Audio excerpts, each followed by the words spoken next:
Hi everyone, I'm JD from Willow Journals. Welcome back to my channel. I am so excited to do my very first Journal With Me page in my reading journal. So fun. The book that I will be journaling about today is The Midnight Library by Matt Haig.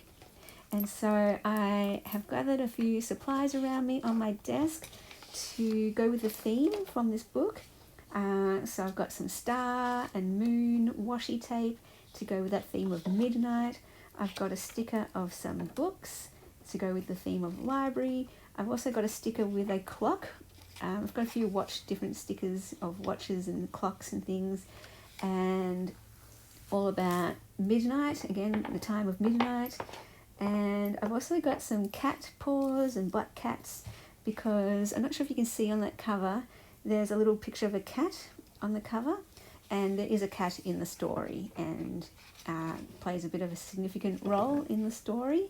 So yeah, I love being able to decorate my reading journal pages with items that can remind me of the book and get me sort of in the mood of the book, and using imagery that can help me, that draws me into the page and draws me into what I'm journaling about. So the first thing I do is just do a border using all that gorgeous washi tape all around the edges. I got this washi tape from Stationery Pal.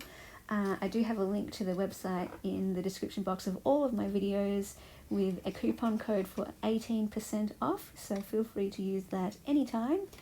And yeah, so I love how the border looks, and then I just use the other bits and pieces to decorate the page. I did print out a photo that I took of the book, and I've got it. I took the photo in front of my own little mini library with my bookshelves, so I thought that was fitting as well, and tried, my version of a little arty shot there, so I could stick the cover on the page. And then let me just chat about this book and how much I loved it and what I got out of it. It was one of my favorite books that I've read so far this year, and quite a few quotes from this book really stood out to me. And yeah, let's just go through what I wrote for this page. So I always start off with the format. It's just an easy way for me to start my journaling. So I write format, and what I mean by that is what kind of book was it? Was it an ebook? Was it an audio book? Did I borrow it from someone? Did I buy it? Do I already own it? That kind of thing. So for this book, I actually borrowed it from the library. So excited that this year I finally joined up with our local library, and I've been reading so many more books and so many different types of books, different genres, books that I wouldn't normally read, just because now I signed up at the library, and I don't have to pay money to buy books that I might not even like, or books that I might not want to actually own or ever read again, but just to extend my reading and to broaden my horizons in terms of books that I read. So yeah, it was a library book. Why did I read it? That's the next thing that I always write for my pages in this journal.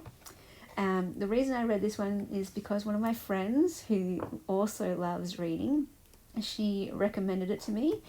At the start of this year, we had like an hour-long chat about books and the books that we love and books that we recommended to each other. And she said this book, she said that she also likes other books by this author, Matt Haig, that he writes in a very philosophical way, very thoughtful, deep, and that's right up my alley. I love philosophical thinking, so I love anything deep.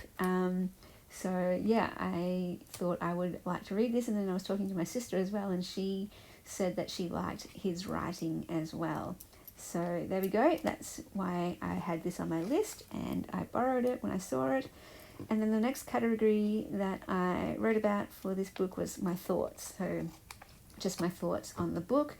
And I'm looking at sort of 3 different areas. How readable was it? How entertaining? How enjoyable was it in terms of like the style, how it was written, the techniques that the author uses, the structure of the book, that kind of thing. And then I'm also looking at how did I enjoy it just in terms of the theme, characters, the story, that kind of thing. So it was very readable. It was easy to get into, easy to follow, and it was quite a quick read because of the way it was structured. You never got bogged down in one area. You know, some books, oh, this part's really exciting, this part is really fast-paced, but then you get to a really slow part. This book, it kept you turning the page because of the way it was structured, where this lady, she goes to the Midnight Library, or she finds herself in the Midnight Library, and all these books surround her on the bookshelves, and each book is a life she could have lived if she changed one thing that she regretted, just one thing. And so that's why there's all of these books in this library, and any book that she chooses would give her a different life because of one different thing that changed. And so each kind of chapter, I suppose, some of them go for more than one chapter, each book, each story that she pulls out, we follow the life that she would have lived in that book. So she tries all of these different books, and therefore we get to follow her story, her different stories. And so you're never getting bogged down in one story. Every time you're like, oh, what's this book going to be about now? How does she live in this book? What's her life like in this book? So it's always engaging, it's always fresh, it's always interesting. It always keeps you wanting to read more and to find out more. So that structure was just great. And then, there was like no chance to get bored. And and then in terms of what it was about, wow, it's so good. Basically, it is quite a dark start to the book. I know one of my friends hasn't kept on reading it because it was quite dark, like really dark. For me, that didn't bother me. I could keep pushing through that to find out what happens in this lady's life. But all my reviews here will have spoilers, so this is your chance now to stop watching if you want to read it first. But basically, this lady, she wants to end her life. She lives with a lot of regrets, and just all of these things happen in her life that gets her down, basically. And so she goes about ending her life, but she finds herself in the Midnight Library, where she gets the chance to see what her life would be like without all of those regrets that she has. But each time she goes into these books, into these stories, into these other lives that she could have had, she realized they're not all they're cracked up to be, that something else goes wrong, and she doesn't want that life. So she has the chance to stay in the book if she wants, and to stay in that life, but she never finds the one that she wanted. And so she keeps trying different books, and eventually she does find, actually, I want the life that I had. That's the life that she actually wants. And not that it's rosy, not that it's perfect. There are still troubles, there are still challenges, there are still trials, but that she sees it through a different lens is all. Her life doesn't change.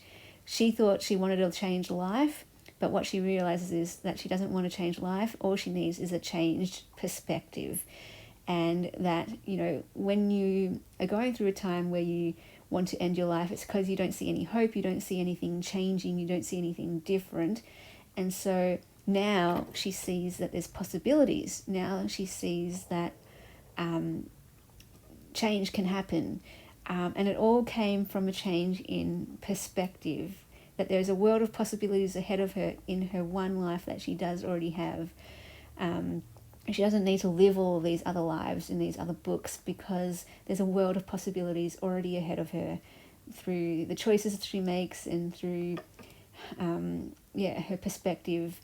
And like, even just right then, all of that stuff that I've just said is like a blueprint for our lives. And just so many of us would have similar thoughts to this lady, even if we've never wanted to end our lives. I think many of us can relate to the struggles and the challenges and the trials of life, and we can be like, woe is me, self-pity party, nothing's going to change, this is terrible. And all it takes is, well, we think it takes a change of life, more money or more friends or more, I don't know, more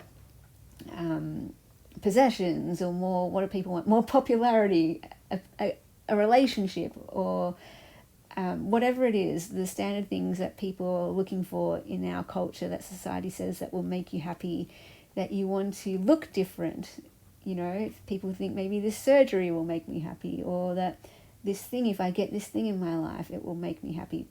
But no, it's the perspective. If we just have a different perspective, that's our attitude is what makes us happy in life. It's not what we have. Two people can have the exact same thing. One could be miserable, one could be in bliss, because all that's different is perspective. And so that's what this book, I guess the heart of it for me is about. And that's what I wrote in my next section, is lessons.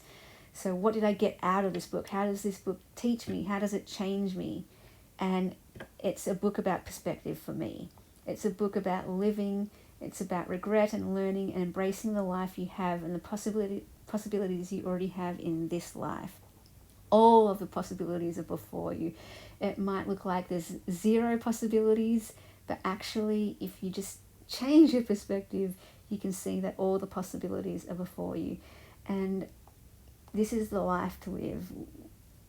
We have no idea how another life could have turned out. So don't pine for a different life and think that that would be better, because you just have no idea how things affect you and what can happen. And the idea that even if you did get the thing that you thought you wanted, you will realize, actually, no, I didn't want that thing. So don't live in the what ifs. The what ifs can kill you. The what ifs can kill your soul. Don't live in the what ifs, and don't live in the regrets.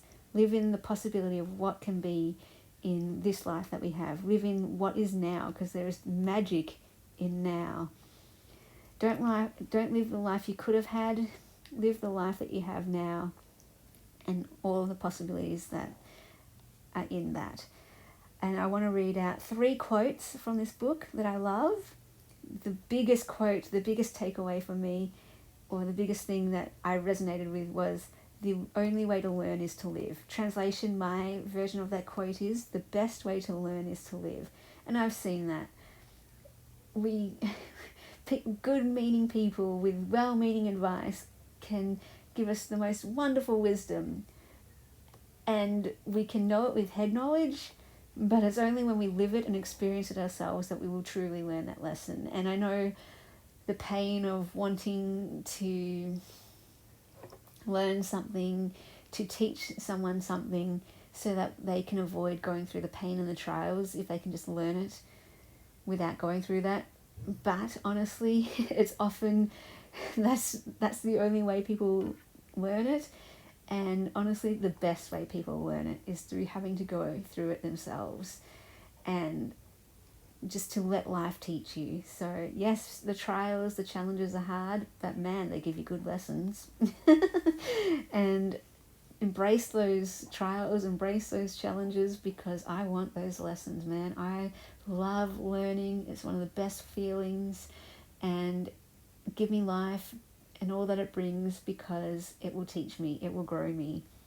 Another quote, "You don't have to understand life, you just have to live." Brilliant. I am such an in-my-head person. I'm a huge thinker. I'm very philosophical. I'm always trying to understand things. I'm always trying to analyze and make sense of things. And it's at the end of the day, though, one thing I have to know for myself is, you don't have to understand it to enjoy life. You don't have to understand life to get something out of it. You just have to go through it and live it. And naturally, that will bring peace, that will bring enjoyment, and maybe it will bring understanding, maybe it won't. Maybe it will bring sense, maybe it won't. But it doesn't have to rob you from living and enjoying life. And then the last quote I want to leave with you here is, "The prison wasn't the place, but the perspective." Brilliant. Oh my gosh, this book is so philosophical. It's so full of these amazing philosophical quotes. I love it so much. Matt Haig has now become a writer. I want to read all of his books now. So the prison wasn't the place for this lady. She thought her life was a prison, but it's not. It wasn't. It was her mind. It was her own thoughts. It was her own beliefs. It was her own perspective that was the prison. Ain't that the truth? We go through life thinking it's the circumstances that are our prison. They aren't. Again, all the proof I need is you see two people grow up with horrible circumstances. One, their life goes downhill. They're bitter, they're resentful, they're angry. Maybe they turn to drugs. Maybe they turn to alcohol. Their life just goes down the drain. Same person or another person, same situation, terrible, terrible upbringing, terrible family life, terrible things happen throughout their life, and yet they are so kind, they are so compassionate, they are so joyful, and the only thing different is the circumstances are the same, just one has turned it into a prison and one hasn't. One has turned it into freedom, one has turned it into possibility, one has turned it into I don't even know what I'm trying to say. One has turned it into wonder and joy, and it's all because of perspective. If we can have a changed perspective, that's all you need. It's all you need. And I know I'm not saying that it's easy to get a change in perspective, but maybe it's easier to change your perspective than it is to change your life, than the circumstances of your life, because we don't have control of the things that happen in life. But when our perspective is changed, that automatically changes our life, because now it's a life of joy, now it's a life of wonder, even in the midst of the trial, even in the midst of the horrible circumstance. It's just perspective. And I love that. I love that. I love that. I love that.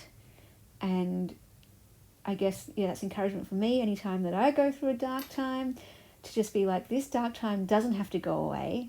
It's my perspective that needs to change. That's all. That's all.